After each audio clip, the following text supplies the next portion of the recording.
दोस्तों, मेरा नाम अमित है और मैं एक कंपनी में जॉब करता हूँ। मेरी अच्छी तनख्वाह है, लेकिन मेरा घर अब भी सूना सूना है। कोई आ जाए इस ज़िंदगी में शोर मचाने वाली।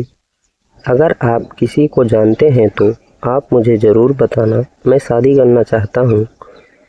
पहली बात तो ये है कि दोस्तों, मैं अपने जज्बात और अपने मन पर काबू नहीं कर पाता।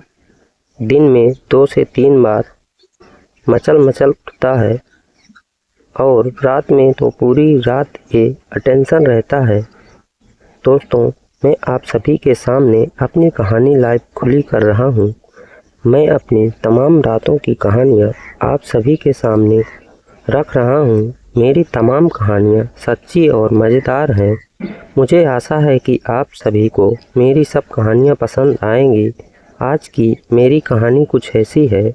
एक दिन मैं अपनी जॉब पर जा रहा था कि रास्ते में मुझे एक लड़की मिली जो दिखने में बहुत ही खूबसूरत थी और उसके बड़े थे और उसको देखते ही लालच में पड़ गया। मैं सोच में पड़ गया कि मैं इससे दोस्ती कैसे बढ़ाऊं। ना जान पहचान। दोस्तों, मैं तो अभी सोच ही रहा था कि वो खुद ही बस का वक्त पूछती हुई मेरे पास आई। वो जहाँ मैं जा रहा था वहीं का पता पूछ रही थी। मैंने उसे मुझे फॉलो करने को कहा। जब बस आई, हम दोनों साथ ही उसमें चढ़े और साथ ही स्टेशन पर उतरे। हम दोनों ने बातों में एक दूसरे का नाम पूछ लिया था। दोस्तों, उस लेडी का नाम कुमकुम था और वो यहाँ इस शहर में एकदम नई थी। हमने बातों में एक दूसरे के फ़ोन नंबर भी ले लिए। फिर हम दोनों अलग हुए, लेकिन सही बात तो ये है कि हम उससे अलग नहीं एक हुए थे। घर आने के बाद हम लोगों का फ़ोन पर बातें करना शुरू हो गया। हम दोनों घंटों तक बातें करते रहते थे। बातों में हम दोनों रोमांटिक पर आ गए और अब सिर्फ रोमांटिक ही बातें करने लगे थे।